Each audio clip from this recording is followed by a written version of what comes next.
오늘은 공공기관 취업에 대해 이야기해보려 합니다. 먼저 공공기관이란 무엇일까요? 공공기관은 정부의 투자나 재정 지원으로 설립 운영되는 공익 목적의 비영리 조직입니다. 수익성보다 공익성과 정책 수행이 우선이며 국민의 삶과 밀접한 영역에서 정책을 실행하고 공공 서비스를 제공합니다. 공공기관의 운영에 관한 법률에 따라 기획재정부 장관이 매년 지정관리하는 공공기관은 2025년 기준으로 총 331개입니다.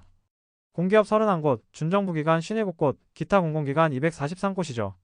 복지, 교통, 소비자 보호, 법률 지원, 정책 연구 등 다양한 분야에서 활동하고 있습니다. 저는 세 가지 이유로 법학 전공자들이 공공기관 취업에 더 많은 관심을 갖기를 바랍니다. 하나씩 살펴보기로 하죠. 첫 번째 이유입니다. 법학과 전공자에게 공공기관이 유리한 이유, 바로 직무 적합성입니다. 공공기관은 단순한 암기력보다 규정 해석 능력과 제도 이해도를 평가합니다. 이건 법학과 학생들이 매 학기마다 훈련받아온 영역이죠. 예를 들어 법률구조공단은 민사와 형사 절차에 대한 이해가 필요하고 한국소비자원은 소비자기본법과 표시광고법 지식이 중요합니다. 한국법무보호복지공단은 보호관찰 제도와 형사정책 이해가 바로 직무에 연결됩니다. 도로교통공단은 교통법규와 제도 개선 관련 업무가 많고 소상공인시장진흥공단은 법령에 근거한 정책 집행이 핵심입니다. 한국법제연구원은 법제도 분석과 입법 평가를 수행하죠. 이처럼 법학 전공자는 시험뿐 아니라 실제 직무 수행에서도 강한 기반을 가지고 시작합니다. 또한 공공기관의 핵심 시험인 NCS에서도 법학 전공이 빛을 발합니다. NCS는 의사소통, 수리, 문제 해결 등 직무기초 능력을 평가하는데 이는 법학학습에서 다뤄온 논리적 사고와 자료 이해 능력과 맞닿아 있습니다. 여기에 지역인재 채용제도까지 더해지면 지역대학 법학과 학생들에게는 실질적인 기회가 됩니다.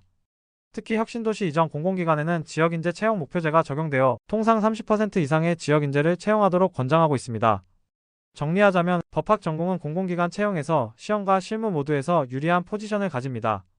두 번째 이유입니다. 공공기관 준비는 고통스럽지 않으면서도 실속 있습니다. 공무원 시험처럼 몇 년씩 매달릴 필요가 없습니다. 길어야 1년 남짓 그 안에서 승부를 볼 수 있습니다. 핵심은 세 가지입니다.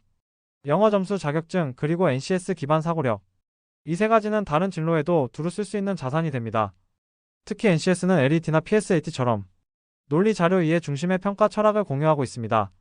즉 법학 공부를 충실히 해온 학생이라면 공공기관 준비도 자연스럽게 연결할 수 있다는 뜻입니다.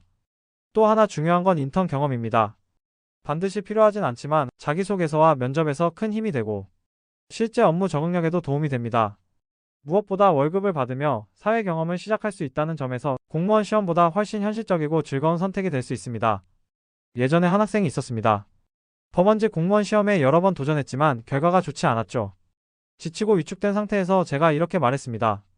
지금 가진 전공 역량만으로도 충분히 경쟁력 있어.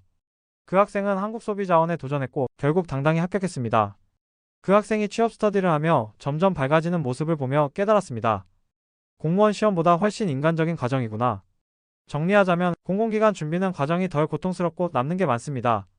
세 번째 이유입니다. 직업 만족도가 높고 오래 다닙니다. 공공기관에 간 친구들은 대부분 10년 이상 꾸준히 다닙니다. 그만큼 직업 만족도와 안정성이 높다는 뜻이죠. 법률구조공단에서 10년 넘게 일하는 선배는 이렇게 말했습니다. 법학을 배운 이유를 실무에서 느낀다. 민원 상담과 구조 업무 속에서 전공이 살아있음을 체감한다고 했습니다. 또 다른 선배는 소상공인시장진흥공단에서 근무 중입니다. 졸업 후 진지하게 준비해 입사했고 지금은 책임있는 직책을 맡아 열정적으로 일하고 있습니다. 형사정책에 관심이 많았던 학생은 한국법무보호복지공단에 입사해 내가 배운 걸 사람들에게 돌려줄 수 있어 행복하다고 말했습니다. 그리고 현실적으로도 기관 직무에 따라 평균 보수가 일반 공무원보다 높은 곳도 적지 않습니다. 이는 알리오 경영공시에서도 확인할 수 있습니다. 정리하자면 공공기관은 법학과 졸업생에게 안정적이면서도 지속 가능한 직업 경로를 제공합니다. 마지막으로 한 가지 더 전하고 싶습니다. 공공기관 취업에 관심은 있지만 정보가 너무 적어 시도조차 못하고 있다면 그 두려움을 넘어서 보세요. 처음부터 완벽히 알 필요는 없습니다. 지금은 방향만 잡아도 충분합니다. 앞으로도 기회가 있으면 제가 공공기관 채용 정보와 준비 방법 그리고 실제 사례를 꾸준히 소개해드리겠습니다. 감사합니다.